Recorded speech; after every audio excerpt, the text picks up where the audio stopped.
वो वजह समझ आई, मैंने एक कहानी पढ़ी कहीं पर, और उस कहानी के जब मैं अंदर तक गया तो मेरे को समझ आया कि हाँ ये वजह है। ये कहानी है दो बच्चों की जो एक गांव में रहते थे। उनमें से एक 6 साल का था और एक 10 साल का। दोनों बहुत अच्छे दोस्त थे, बिल्कुल शोले के जय और वीरू जैसे।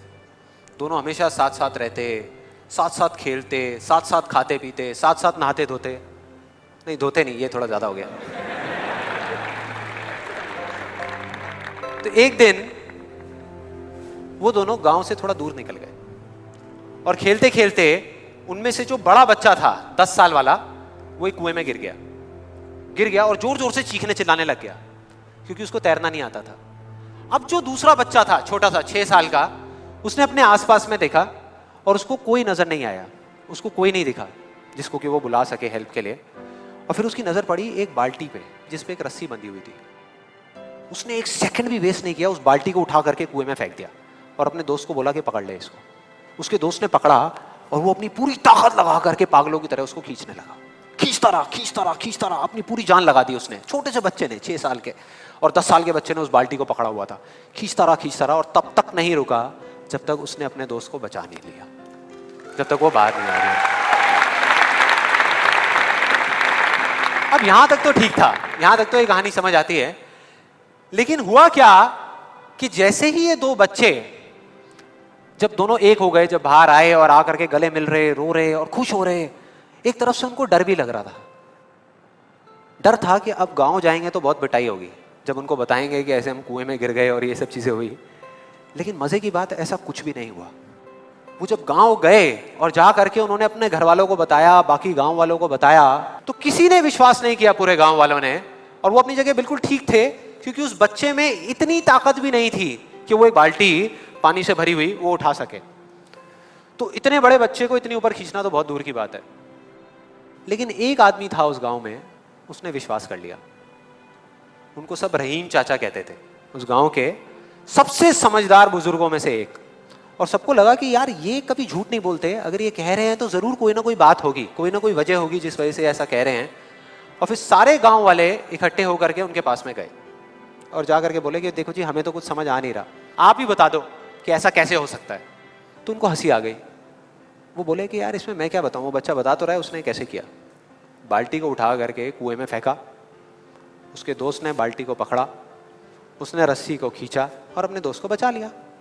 तो आपको पता तो है उसने कैसे किया, बच्चा बता तो रहा है, इसमें मैं क्या बताऊं। तो सारे गांव वाले उनकी शक्ल देख रहे। फिर कुछ देर बाद वो बोले कि सवाल ये नहीं है कि वो छोटा सा बच्चा ये कैसे कर पाया, सवाल ये है कि वो ये क्यों कर पाया, कि उसके अंदर इतनी ताकत कहां से आई है। और बोले इसका सिर्फ एक जवाब है, सिर्फ एक, कि जिस वक्त उस बच्चे ने ये किया, उस टाइम पे उस जगह पर दूर दूर तक कोई नहीं था उस बच्चे को ये बताने वाला कि तू ये नहीं कर सकता।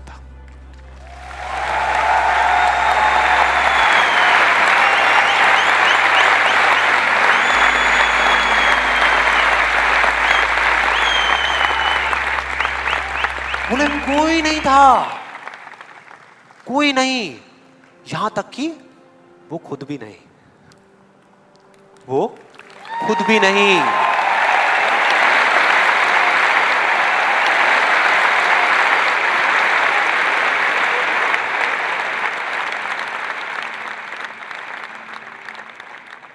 अब मैं आप लोगों से पूछता हूं कि अगर कुछ ऐसा हो जाए, अगर आपको भी उस बच्चे की तरह किसी की आवाज सुनाई ना दे जो आवाजें आपको रोकती है, ना किसी और की ना अपनी, तो क्या होगा?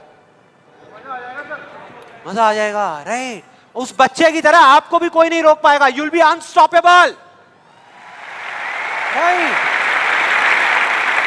यस और नो? यस और नो? यस और नो? थियोरेटिकली तो ये बात बहुत अच्छी लग रही है सुनने में, लेकिन अगर हम प्रैक्टिकली देखें तो सिर्फ यस बोलने से काम नहीं चलने वाला।